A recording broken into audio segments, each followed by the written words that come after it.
Naging sakit ko po ay lungs chronic disease at saka po bato sa abdo.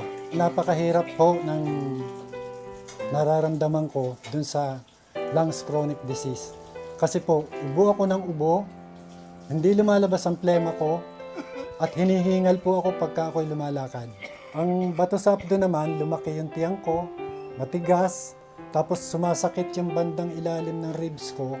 Ang pagsakit niya parang pabigla-bigla. Nawawala, tapos babalik.